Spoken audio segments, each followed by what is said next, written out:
Nakita ko agad ang kakaibang bagay sa lupa. Hindi lang ito dugo o pandaraya ng gabi. May kawalan na hindi maipaliwanag. Nakahandusay ang lieutenant, ang kanyang mukha tila hindi nagpapakita ng galaw na alam kong dapat magpakitang tao sa isang sundalo. Tahimik ang paligid, pero ang katahimikan ay mabigat, parang may humigop sa hangin.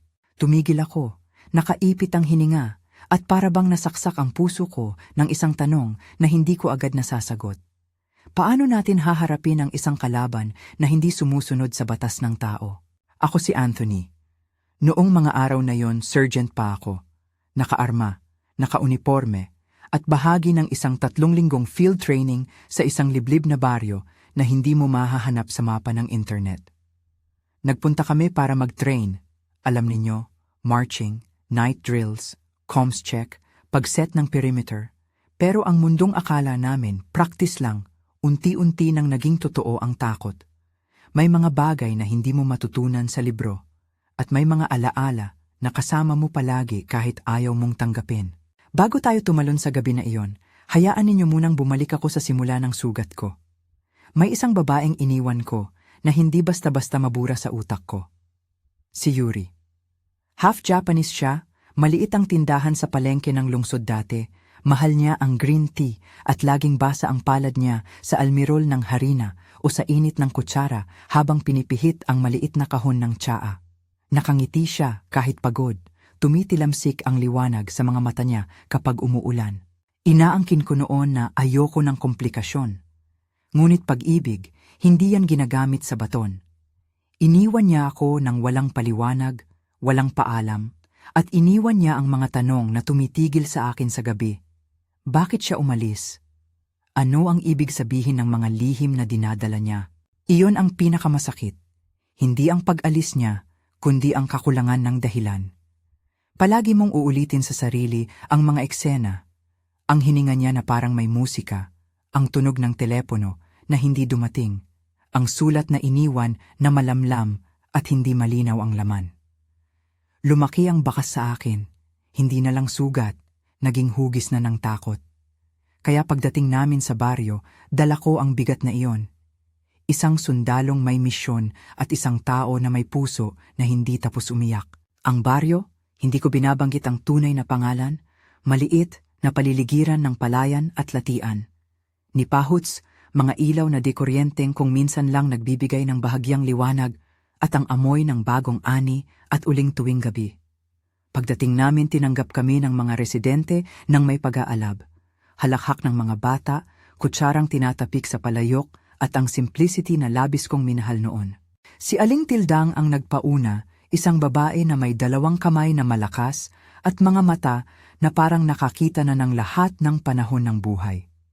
Siya ang nagbigay ng mainit na tsaa at tinapay habang si Mang Carlos, isang matandang magsasaka, naglatag ng maikling kwento tungkol sa mga kakaibang ginagawa ng mga hayop sa gabi. Hindi namin pinansin agad ang mga pahiwatig, mga bakas sa lupa na hindi pangkaraniwan, mga babala na kulay ng hangin ang dala.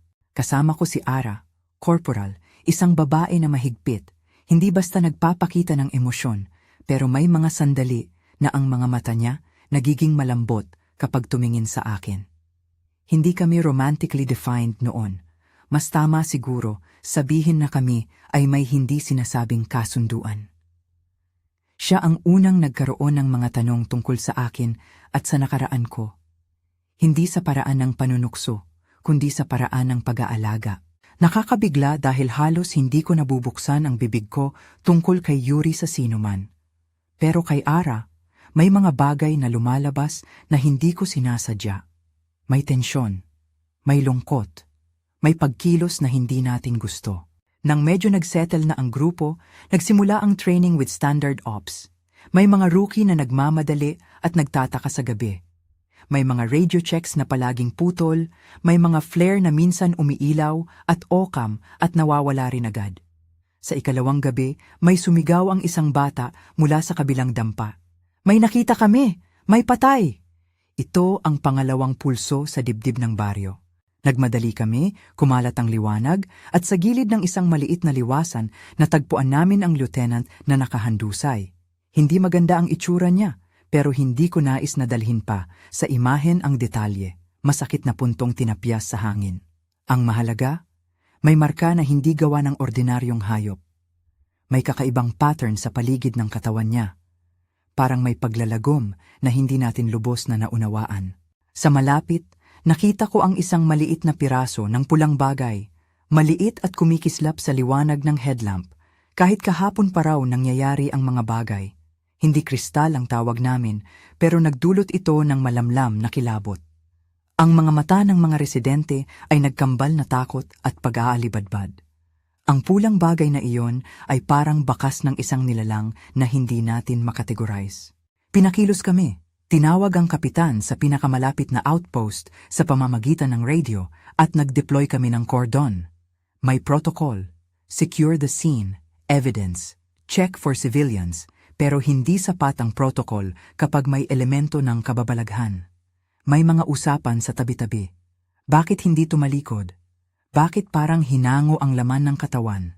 Hindi ko nasagot ang mga tanong na iyon sa field. Binilisan ang paggalaw, hinati ang grupo, night patrols, perimeter watch, traps sa paligid. Nagtakda kami ng shifts. May mga rookie na nanginginig sa gabi. May mga alintataw na nagmumukhang tao ngunit iba. Sa isang gabi ng pagpatrol, may engkwentro na nagpapakita ng isang bagay na hindi akma sa ating karaniwang kahulugan ng kaaway. Nakita namin ang isang silweta na dumaan sa pagitan ng mga puno, napakabilis, walang tunog, at ang bisig ng isa sa mga rookies ay may sugat. Hindi dahil sa bala, kundi parang tinakpan. Nagbukas kami ng putok, kailangang ipagtanggol ang buhay. Pero may isang sandali na ang bala ay parang tumalbog lamang mula sa balat ng nilalang. Hindi ako magbibigay ng siyentipikong paliwanag. Hindi iyon ang hinihingi ng kwentong ito. Ngunit aaminin ko, may pangyayari na hindi sumusunod ang bala sa inaasahan. Sa loob ko, may panawagan ng pagkalito. Ang mundo ay may mga limitasyon, at ang nilalang na iyon ay lumalagpas. Sinubukan namin ang iba't ibang taktika. Flashlight sweeps, tripwires gawa sa simpleng wire at lata, at pagsasanay sa pag-encircle bago mag-atake. Gumagawa kami ng lambat mula sa balat ng puno at ilaw na may mga palaso. Minsan, may tagpong ang alam mong isang tao lang ang sasaktan. Ang pananakit na iyon ay hindi dapat sipiin. Hindi namin pinili ang pagiging vigilante. Ang bawat kilos ay nasa ilalim ng chain of command. Kami ay sundalo, may tungkulin at limitasyon. Ngunit bahagyang nakakainis na ipaliwanag na ang kalaban ay hindi sumusunod sa ating mga libro. Habang tumatagal, napansin ko ang pattern. Ang gabi ay may sariling umaga, ang mga bakas sa lupa ay nagiging mas malaki, at ang mga residente ay nagdadalawang isip na pumasok sa bukid. Si Aling Tildang at si Mang Carlos ay nagsabi ng mga lumang salita, huwag lalabas pagkatapos ng 2:00. Pamputol sa bulong. May paglapit sa amin ng isang albularyo, dala ang tanikala ng pampalapot ng dugo at mga halamang hindi ko maunawaan. Binigyan niya kami ng simpleng payo. Ilaw at apoy ang ginagamit ng nakaraan laban sa anong hindi nila kayang tiisin. Hindi ito solusyon. Hindi ito panlunas. Ngunit nagbibigay ito ng direksyon, ilaw, liwanag at pag-iingat. Sa gitna ng takot, may isang tao na nagtungo sa akin sa palengke ng baryo. Isang tindera ng maliit na gamit. Nagbebenta siya ng tsaa, ng maliit na fabric at ng mga bit-bit na gawa sa bato. Hindi siya nag-iisang bumalik sa akin ang mukha niya. Ang mukha niyang iyon, sa unang tingin, nagmulat ng isang gutom sa puso ko na hindi ko inaasahan. May pagka-half Japanese ang dating ng mukha, ang porma ng ilong, ang kurba ng labi, at sa labas ng buwan, tila nagliliwanag. Hindi ko pinangalanan agad ang pagkakatulad. Tinabi ko iyon sa loob ng ulo ko, isang bagay na sabi ko sa sarili ko. Baka napagod ka lang, Anthony. Ngunit ang boses na iyon ay hindi tumigil. Nagkamali ako ng pag-aakala sa sarili.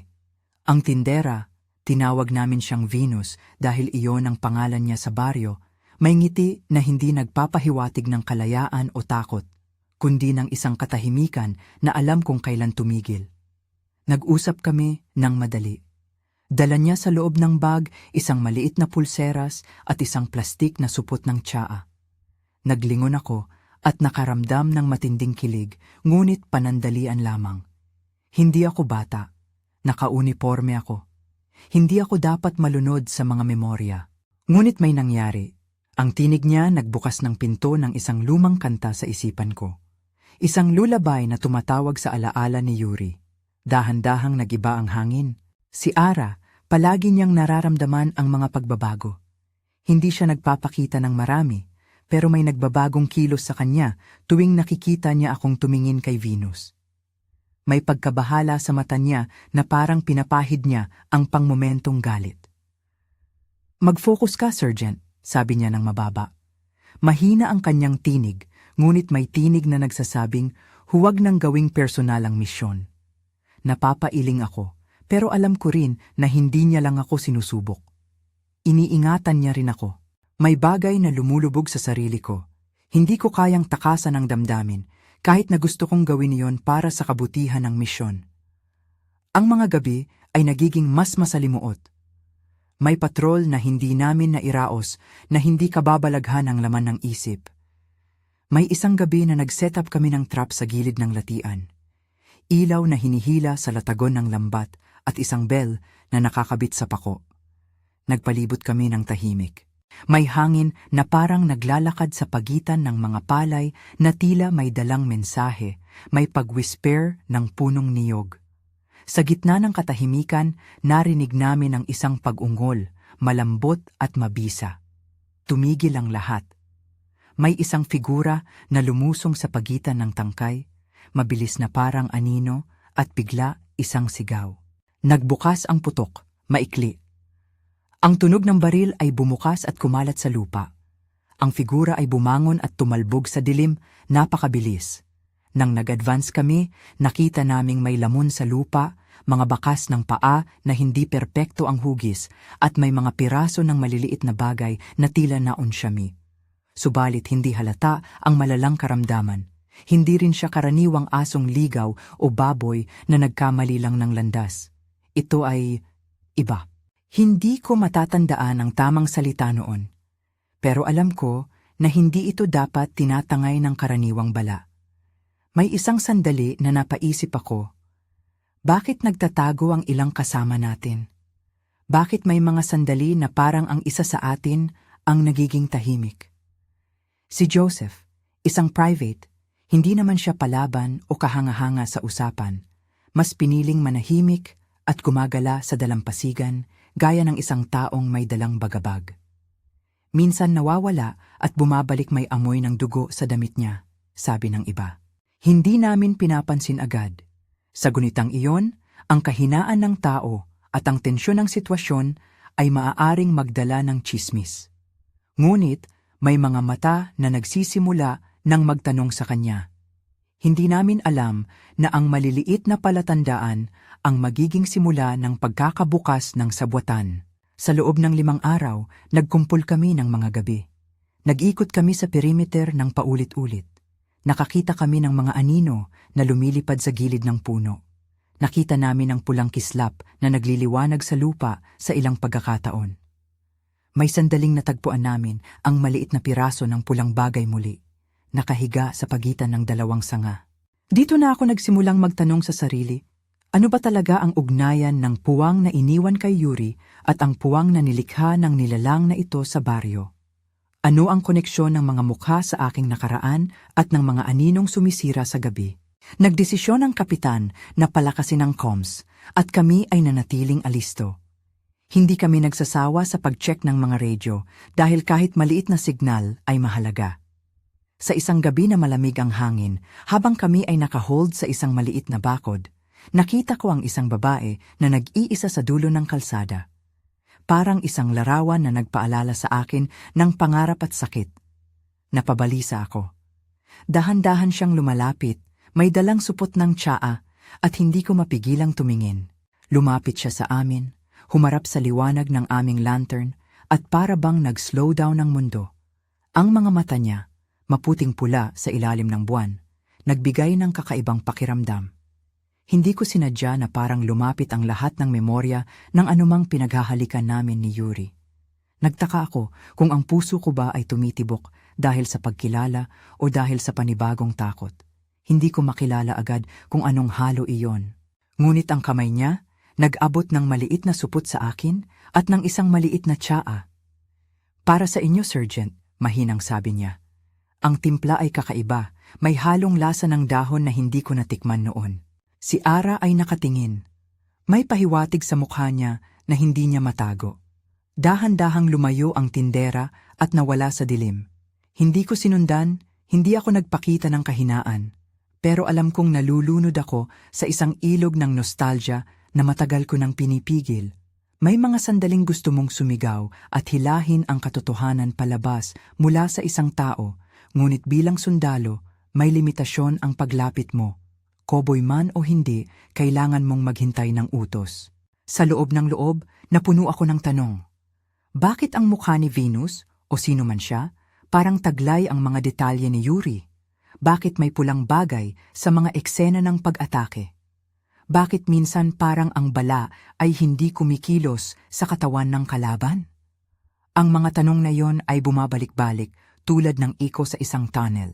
Isang gabing pagod na kami, ngunit hindi pa rin matulog ang isip. Nagbantay kami sa isang lumang bodega sa gilid ng baryo, nag-assign ng mga tao sa magkabilang dulo. Nasa gilid ako, nakadapo sa kahoy at tinitigan ng mga bituin. Ang lamig ng gabi ay pumapasok sa balat. Mamimiss ko ang init ng lungsod noon, ngunit alam ko na hindi ako makakabalik sa dati ng paraan. May mga bagay na pinag-isa nga kisap, duty at puso, na hindi ko malalaman kung alin ang nangingibabaw. Bigla, may nagulat na pag-iyak mula sa comms. Pindot ang push to talk, ngunit puro static. Pagkatapos isang boses na di ko inaasahan. White team, target sa 3 o'clock, 5 meters, move. Mabilis ang command. Nagpatakbo kami. Nag-ikot ang mga ulo. May aninong gumalaw sa pagitan ng puno ng niyog at ng bodega. Isang maliit na hulma ng katawan ang lumabas. May buhok, may hubog ng babae. Ang puso ko ay lumundag at ang dugo ko ay kumulo sa galaw. Hinila ko ang baril at nag-aim ng walang pag-aalinlangan. Sa pagitan ng mga sanga, nakakita ako ng mukha na ilehitimo ko. Ang ilaw ng lantern doon ay bumalik at nagpakita ng simpleng pormang kilala ko. Ang kurba ng pisngi, ang paraan ng pagngiti. Lumabas sa lalamunan ko ang isang sandaling pag-amin. Siya. Ngunit hindi ko malamang kung anong totoo. Ang figura ay tumigil, lumingon, at ang mukha niya ay tila nagbago sa paginat ng anino. Sa isang kisap mata, ang mata niya ay kumislap ng pulang ilaw. Tigil, sigaw ni Ara. Ngunit ang tunog ay mangmang. May isang malakas na pagigting sa pagitan ng aming mga rifle at ang katahimikan ng lalaki sa dilim. May mga larawan ng nakaraan at kasalukuyan na nagsasalubong sa harap ko. Pilit kong hinawakan ang paghinga ko at sinubukan i-translate kung totoo ba ang nakita ko o gawa lang ng pagod at pagnanais. May namimiss ako. May hindi pa nagbibigay ng sagot. At sa sandaling iyon, bago kami sumalakay o umabot ng isang huling pagputok, may lumabas na tunog sa labas, isang radio static na tila may sumisingit na tunog ng halakhak. Nag-echo sa paligid at nagdulot ng pagigting na parang kumunot ang balat ng gabi. Hindi ko alam kung handa kami sa susunod. Ngunit alam ko na ang mukha na nakita ko noon ay mag-uudyok ng lahat ng bagay na susunod. Pagkakaalam, pagtataksil, at ang posibilidad na ang nakaraan ko ay hindi lang isang malungkot na alaala. Ito ay isang bahagi ng dilim na nagbabalik sa akin sa baryo na pinangakuan kong papayagan. May isang maikling tahimik pagkatapos ng echo ng radio, parang hinog na prutas na napunit sa sanga. May kawalang hangin na pumuno sa paligid namin. Dito nagsimula ang plano. Ilagay ang ilaw, itaas ang lambat, at huwag magpakita ng pagkagulat. Binalangkas namin ang trap sa gilid ng latian kung saan madalas lumilitaw ang pulang kislap. Si Kapitan ang nag-utos, simple at malamig ang boses niya. White team, set. Don't be reckless. Hindi namin alam kung pareho ba kaming takot o sabik. Tama lang ang pag-iingat. Bilang sergeant, ako ang nag-coordinate ng pag-ikot ng mga tao at ang paglalagay ng mga flare sa tamang anggulo. Hindi ito palabas. Ito ay trabaho. Bago pa man umabot ang gabi, pinakain ko ang isip ko ng isang tanong. Hindi na para sa tactical map, kundi para sa puso. Kung totoo man na nasa harap ko na ang babae na iniwan ko, sasabihin ko ba agad sa kanya ang lahat? O pipiliin kong sundin ang utos at ituring siya bilang suspect? Hindi ako dapat magpahintulot na mahawakan ng personal na damdamin ang operasyon, pero ang puso, kahit sundalo, may sariling batas. Gabi na nang umalingaw-ngaw ang unang huni ng kampana. Tahimik kami, bawat galaw naka-rehearse. Nakapwesto si Ara sa pangunahing posisyon, mata niyang mababaw, ngunit matalim. "Huwag mong gawing personal, Sergeant," mahina niyang sabi. Napangiti ako ng pilit. "Alam ko," sagot ko, "pero hindi ko alam kung sino ang niloloko ko, siya o sarili ko." Ang mundo ng sundalo ay puno ng paghuhunos. Dito, sa kadiliman, ang lahat ng personal ay nagiging mahigpit na panuntunan. Nang dumaan ang oras, may kumanday na signal, isang mahinang pag-indak sa damuhan, dahan-dahan, parang unang pag-ikot ng isang sayaw na matagal nang hindi na ituro. Dahan-dahan kaming nagsimulang umikot, at doon, sumulpot siya, litaw sa ating ilaw. Ang babae na nagtitinda ng tsaa, may supot sa kamay, mabagal ang hakbang na parang nagtitiis ng bigat ng mundo. Umiilaw ang isang maliit na palda dahilan ng lampara. Ang buhok niya ay nababalot ng bahagyang hamog. Para sa isang sandali, nawala ang rasyon ng panahon. Nagbago ang mundo ko pabalik sa mga araw na kasama ko si Yuri. "Move!" ang pabulong utos ng kapitan. Pinindot ng isa sa rookies ang trigger ng trap. Umangat ang lambat. Sa pag-angat ng kawad, sumigaw ang bell at kumlat ang mga ilaw. Sa loob ng ilang segundo, naging buhol-buhol ang ginhawa at pagkabigla. Nabitin ang katawang malabong tila-tela. May maliit na sigaw, hindi puno ng malisya kundi ng pagkatulala, na parang nalilito. Hindi kami agad nag-atake. Ito ang oras ng paghahanda, secure the victim, check for wounds, keep distance. Ang mga kamay namin ay kinakabahan pero maayos ang galaw. Dinala namin siya sa lumang barangay hall. Inilagay sa isang madilim na sulok na may mga lampara ng parol na pumapailan lang. Nakaupo siya ng tahimik, ang mga kamay nakayuko, at para bang nakaambang magising mula sa isang panaginip. Umupo ako sa harap niya at tiningnan ang mukha. May pagkakahalintulad sa alaala ko. May maliit na peklat sa baba na hindi ko matandaan kung nakita ko noon. Sa ilalim ng lampara, kita ko ang mga mata niya. Normal sa simula, may maliit na kislap sa gilid kapag naaaninag ang liwanag. Hindi siya sumasalita. Pinilit ko siyang kausapin, hindi bilang tagasiyasat kundi bilang isang taong nagdadala ng sugat. "Bakit ka nandito?"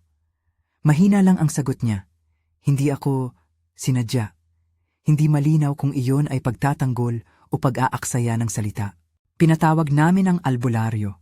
Siya ang nagdala ng maliliit na supot na may tuyong dahon at isang maliit na krus na yari sa kawayan. "Light muna," payo niya. Ilaw ang nakakatakot sa kanila. Hindi ko na pinilit ang paliwanag. Ginawa namin ang pinakasimpleng bagay. Umabot ng liwanag, naglagay ng mga flare at pinahira ng paligid ng uling para siguro'y may amoy na maglilihis sa kanila. Binigyan namin ang tindera ng kumot at mainit na tsa. Parang ritual ng tao at sundalo na sabay na nagsisikap magpakalapit at magpatibay ng humanines. Sa gitna ng lahat, may napakalakas na tensyon. Naka-charge ang mga puso namin. Lumipas ang gabi at ang sinabi niya, sa wakas, lumabas ng paunti-unti. Ngunit hindi sa salita, sa isa niyang kilos. Habang unti-unting nalunod sa pagod, nakita ko isang maliit na papel na natatanggal mula sa supot niya at nakadapa sa sahig. Kinuha ko yon nang hindi niya napapansin. Malambot ang papel, mabasa ang tinta. May sulat na maliit at pamilyar ang sulat kamay, ang porma ng tuldok at ang pahilis ng letra na nakakabit sa memorya ko. Hunghang tinanong ko si Ara, siya lang ang tiningnan ng letra ng may malamlam na pagninginig sa labi. Hindi, huwag ang bulong niya. Dahan-dahang binabaluktot ng mga kamay ko ang papel at mabuti na lang at nasa ilaw ang mga titik. Doon ko unang nakita ang pangalan, Yuri, nakasulat ng maliliit, parang liham na itinago ng maraming taon. Hindi ko pinilit noon, nilagay ko sa bulsa nang hindi pinapakita sa iba. May pagitan ng katahimikan sa pagitan ng amin ni Ara na puno ng mga bagay na hindi nasabi. Ang gabi na iyon, kahit kami ang tagapangalaga ng kaligtasan, kami din ay naging tao na umiiling sa bigat ng pulso. Ang susunod na araw ay puno ng tensyon. May mga tanong kami sa kapitan at sa albularyo. May dalang takot ang mga residente. Habang umiikot ang mga pag-uusap, may balita na pumailan lang. Isang supply run ang napinsala. May nawawalang pagkain at may bakas ng dugo sa gilid ng palengke. Malaki ang posibilidad ng infiltrasyon. Sa loob ng pangkat, may mga mata na nakatingin ng masyado kay Joseph. Minsan nahuhuli siya na kumikilos ng hiwalay, minsan may amoy na hindi naaayon sa kanyang trabaho. Ngunit walang konkretong ebidensya, nakatakip ang dilim sa mga tao. Nagkaisa kami ng plano. Ipagpatuloy ang paghuli sa mga lumalapit, subaybayan ang mga ilaw, at bantayan ang bawat galaw. Ako ang nag-organisa ng rotasyon. Sa mga oras ng pahinga, hindi ko maiwasang magbukas ng sulat ni Yuri sa loob ng bulsa ko. Hindi ko pa nababasa ng buo. Natatakot akong malaman ang laman ng kanyang mga salita. Pero nakikita ko ang mga pira-pirasong letra, ang isang salita na paulit-ulit. Paumanhin. Ang paumanhin ay malaki na para sa isang bagay na hindi pa malinaw. Nang gabi na at sabik kaming nakahanda, napagpasyahan kong basahin ng tahimik sa ilalim ng lampara. Nalalaman ko ngayon na ang pagbasa ng liham ay parang paglalakad sa isang lumang kalye. Bawat sulat kamay ay isang bahay na pinagdadaanan mo ng may pangungulila at pagkamangha. Ang mga pangungusap niya ay maikling palihim, may halo ng wikang Hapon at Tagalog na nagpapakita ng lulang pagkatao. Anthony, ang unang salita ng liham, may dala akong bagay na hindi ko kayang ilagay sa bulsa. Hindi para masaktan ka, para protektahan. Nakasulat din ang mga bagay na hindi ko inaasahan. May mga pagtanggap sa mga pagkukulang niya at may maliit na hint tungkol sa lahi na dinadala niya. Hindi pa malinaw. Parang piraso ng laruan na ninakaw mula sa isang kwento. Hindi ko natapos ang pagbabasa noon. Inilagay ko ang papel sa ilalim ng unan at nagpakatatag. May mga bagay talaga na hindi dapat pagbuhatin ng mag-isa sa battlefield. May tao na kailangan ng kasabay na paningin at pagtingin. Kaya pumayag akong iwan ang liham nang hindi pa tapos. Pinatahan ko ang sarili ko ng isang pangako. Sa tamang oras, babasahin ko at bubuksan ang sugat ng may taong makakasama ko, si Ara. Ang sumusunod na gabi ang naging simula ng pag-iba ng mga pangyayari. Nagka-schedule kami ng heavy patrol sa palibot ng latian. Nang dumaan ang oras, may dumating na signal na nagpaipit ng dugo sa atin. Hindi sa literal na dugo, kundi sa pagkabigla. May paggalaw malapit sa supply shed. Nagpatakbo kami, hinawakan ng mga rifles at naglibot, tabi-tabi. May isang aninong tumakbo papalapit sa amin. Mabilis na parang hangin. Nagbukas ang putok. May pagsingaw ng usok at biglang tahimik. Sa gitna ng gulo, may nangyaring hindi inaasahan. Si Joseph, na inilalagay namin sa flank, biglang nagbago ang tindig. Ang kanyang paglalakad ay nag-iba, parang may bigat sa dibdib. At sa pagdikit ng lampara sa mukha niya, may kumislap na pulang ilaw sa ilalim ng iris niya. Huwag! Ang sigaw ni Ara, sabay abante. Mabilis ang pangyayari. Si Joseph ay nag-urong at sa bahagyang pag-ikot nagkaroon ng paghihimagsik. Hindi kami agad naniwala. Kinuha namin ang isang sandata at sinubukan siguruhin. Ngunit sa susunod na ikot, si Joseph ay tumakbo sa direksyon namin nang hindi gumagamit ng salita. May tawa siyang malabo, parang may babaeng nasa labi. Mayroong kakaibang pag-iyak na lumalabas sa loob ng boses niya. At pagkatapos, sa gitna ng dilim, nagsimula siyang magsalita ng diretsyo, hindi na nagtatangkang itago ang loob. Ako ang kailangan, bulong niya, matunog at malamig. Kailangan kong maging malakas, hindi dahil sa order o duty, kundi dahil may nawala sa akin na ayaw kong mawala. Naghalo ang kanyang boses sa tunog ng hangin.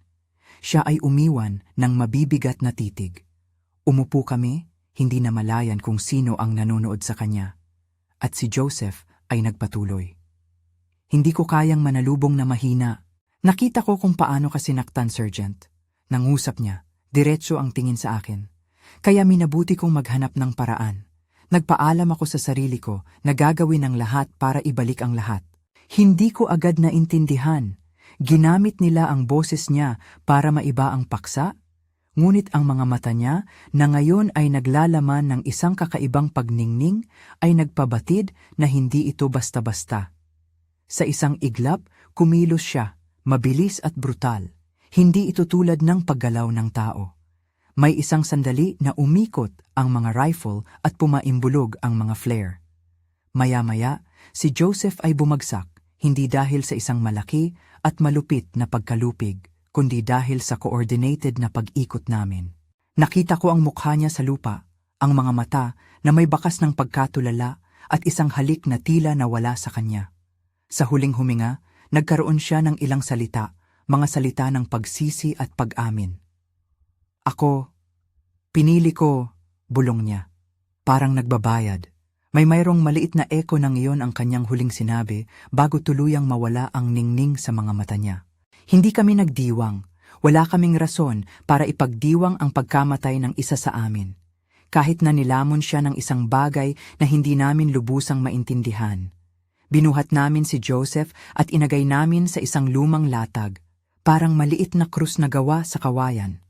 Ang ritual namin, isang tahimik na pagdarasal, isang paglalapat ng uling sa bibig niya at isang simpleng pamamaalam. Hindi kami tumigil sa pag-iisip. Paano nangyari iyon? Paano siya nagbago? Ano ang ipinahiwatig ng mga huling salita niya? Pagkaraan ng kaguluhan, napansin namin na ang tindera, Venus, wala na sa kanyang hawla. Ang mga lubid na dapat nagbabantay sa kanya ay natabingi. May mga bakas ng paa na paliko. Ang hawla ay nabuksan mula sa loob, parang may nagbukas ng pinto at umalis ng dahan-dahan. May mga pangkaraniwang tanong. Paano siya nakalabas? Nagkaroon ba ng pagtulong mula sa loob? Sa gitna ng lahat, bumagsak ang isa pang maliit na ebidensya sa sahig. Isang maliit na supot na naglalaman ng isang sulat na may seal ng tsaa at may maliit na piraso ng tela na pangluma. Kinabukasan, dinala sa amin ni Aling Tildang ang isang bagay, isang sulat na natagpuan niya sa ilalim ng bubong ng tindahan ni Venus. Hindi niya ito nabuksan, alam niyang ito ay malakaban ng tao. Sa labis ng pag-aatubili, inabot niya ito sa akin. Basa mo na, Sergeant, mahina niyang sabi. Siguro, alam mo na kung bakit. Ramdam ko ang pagbuga ng dugo sa sinturon ng aking dibdib. Inunat ko ang mga kamay at mga daliri ay nagkakabuhol ng pinilipit ang papel. Ang sulat ay medyo mas mabigat kaysa sa papel, parang may tinta na may halong luha. At nang binasa ko ang unang pangungusap, halos bumagsak ang mundo ko sa harap ko. Anthony, ang sinulat ni Yuri. Kung binabasa mo ito, ibig sabihin may mga bagay na di nagkatapos sa ating pagitan. Hindi dahil sa kawalan ng pag-ibig, kundi dahil sa takot na baka madamay ka. Hindi ko mapigil ang sarili kong pumikit. Isang muling pagbalik ng mga alaala, ang maliit na tindahan niya, ang kanyang pagngiti, ang kawalan ng paliwanag, umiikot sa ulo ko. May mga linya sa sulat na naglalarawan ng lahi na dinadala niya, hindi bilang isang sumpa sa mahinang salita, kundi bilang isang katotohanan na hindi niya kayang takasan. May mga nagmumura namin nila, nakasulat, mga kakaibang marka sa dugo, at may mga puting ilaw na hindi kami gusto. Kaya ako umalis, inutang ko sa hangin ang pag-iisa at minabuti kong tawagin ang sarili kong Venus doon. May mga talata pa, mahahabang pangungusap na puno ng paghingi ng paumanhin. Iniwan kita dahil sa takot na madamay ka, sulat niya. Hindi dahil hindi kita iniibig. Kung naging mapait ang loob ko, tawagin mo itong hangin na pumigil sa pagsigaw ko. Ang huling bahagi ng sulat ay nagpakita ng mas malalim na dahilan. May pagbanggit ng anak na maaaring dalhin ang lahi niya. May katotohanang ipinangako niya sa sarili na hindi niya ipapanganak ang anak sa mundo na puno ng takot. Kung ako ay may anak, ang huli niyang salita, pipiliin ko siyang iligtas sa anino ng lahi namin. May maliit na pag-iyak sa tuldok ng huling linya. Hindi ko nahanap ang kailangan kong sabihin. Tanging pag-unawa at sakit ang pumuno sa loob ng akin. Ang sulat ay nagbigay ng paliwanag, hindi sabay-sabay na pagpapatawad. Lumabas noon ang dalawang emosyon, pagkalugmok at kaluwagan. Kaluwagan dahil hindi ako ang dahilan ng lahat. Pagkalugmok dahil ang dahilan na hindi ko napigilang hawakan ay mas mabigat kaysa sa akala ko. Si Yuri, na ngayon ay tinawag na Venus, ay lumubog sa isang bagay na hindi niya kayang iligtas ang sarili niya mula rito. May desisyon siyang ginawa, ang paglayo. Habang dala-dala namin ang mga katawan at naglagay ng krus sa lingguhang libingan ng baryo, isang maliit na upuan, isang kahoy at isang buto ang natira. Naroon ako, nakayuko, at nag-iisip kung paano itatanggal ang bigat na iyon mula sa aking dibdib. Hindi ako nagluwal ng pagtutol o galit.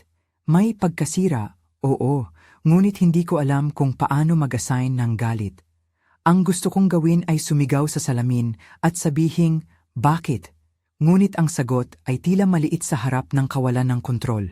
Nagpaalam kami sa mga residente at nag-organisa ng funeral para sa lieutenant at para kay Joseph. Walang malaking seremonya, simpleng pagpupugay, pagsindi ng kandila, paglalagay ng puting tela. Si Ara ang nakatabi ko. Hindi kami nag-usap ng marami. May mahigpit na hawak ng kamay na nagbigay ng pahiwatig na hindi ako nag-iisa. Sa loob ng apoy at usok, nagmumuni-muni ako. May mga bagay na kailangan iwan sa lupa.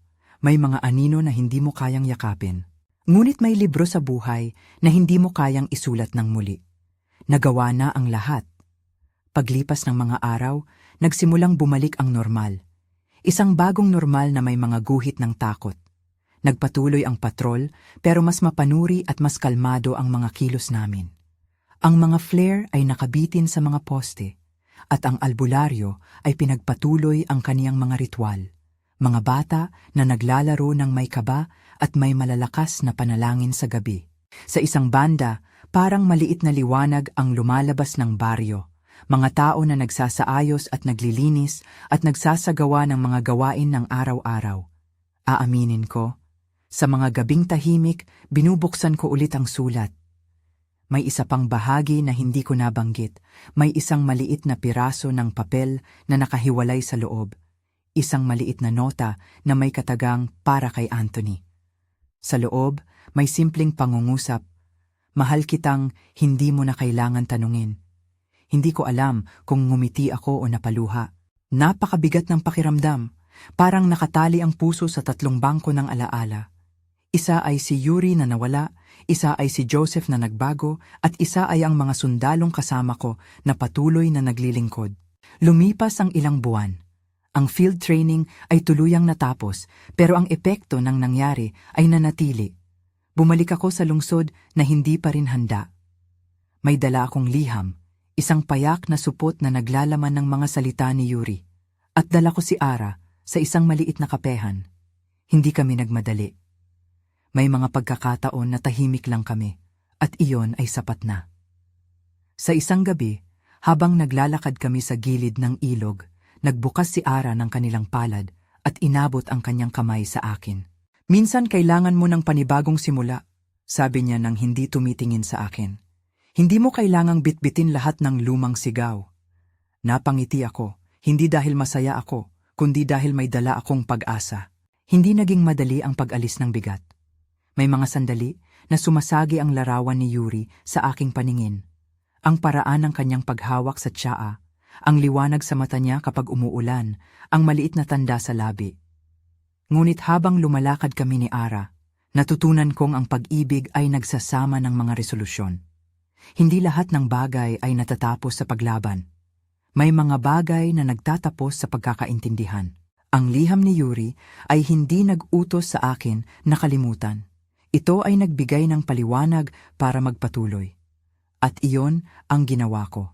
Isang taon ang lumipas at nagbalik kami sa baryo para alalahanin.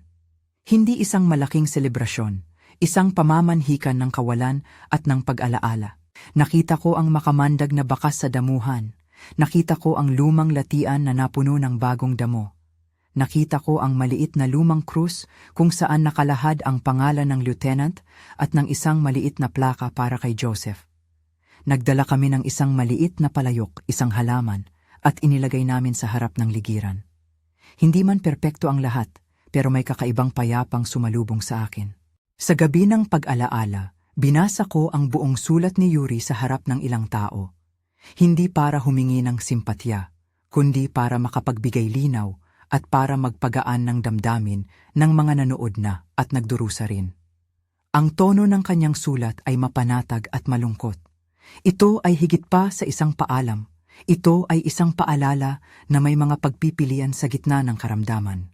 Nang matapos ko basahin, tumingin ako kay Ara at nakita ko ang isang bagay na hindi ko akalaing mararamdaman ko muli. Isang malalim na kaginhawahan. Hindi ito bigla ang pag-ibig na walang sugat. Ito ay isang pagmumuni-muni na ang pagkadapa ay hindi nangangahulugang hindi ka na makakabangon. Nag-usap kami ng mahinahon ni Ara pagkatapos.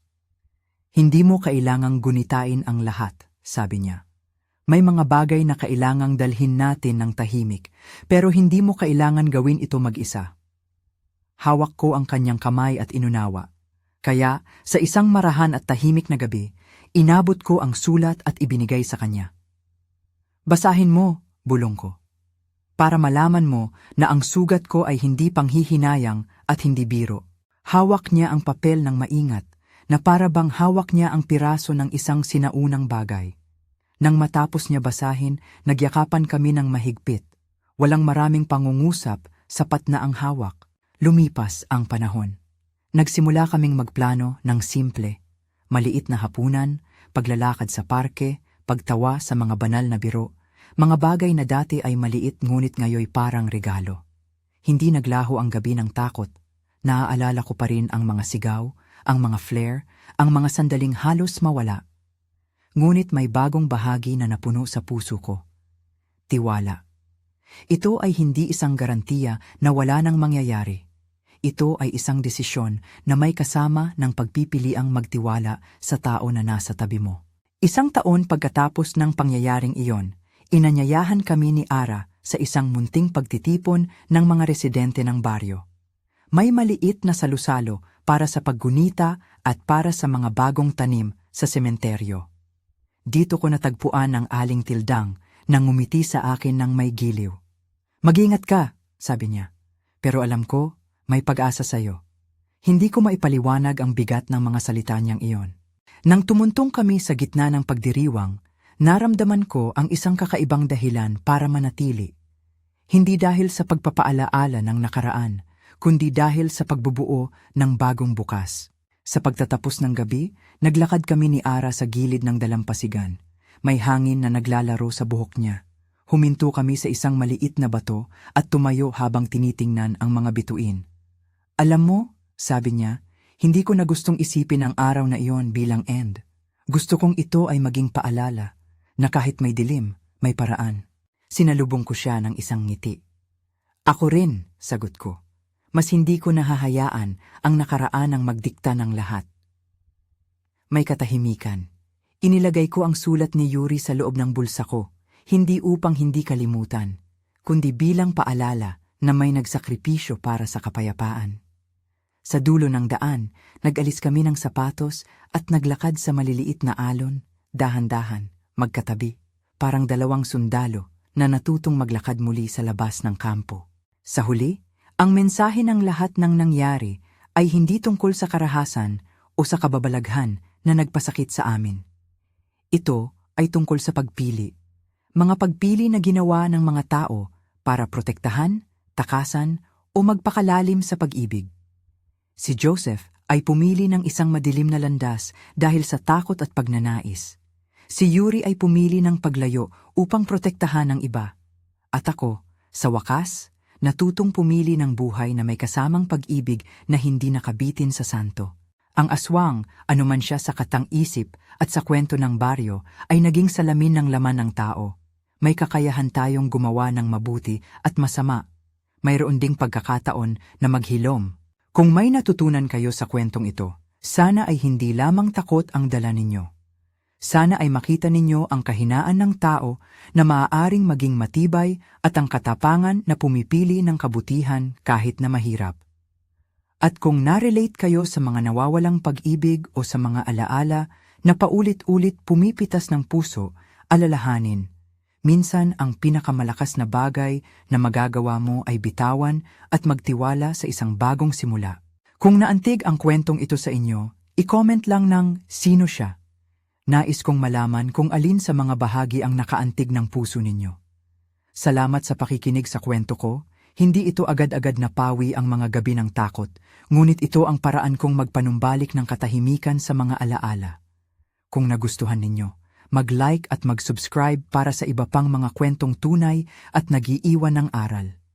Nandito ako, si Anthony, sundalo, nagmamahal at natututong magpatawad.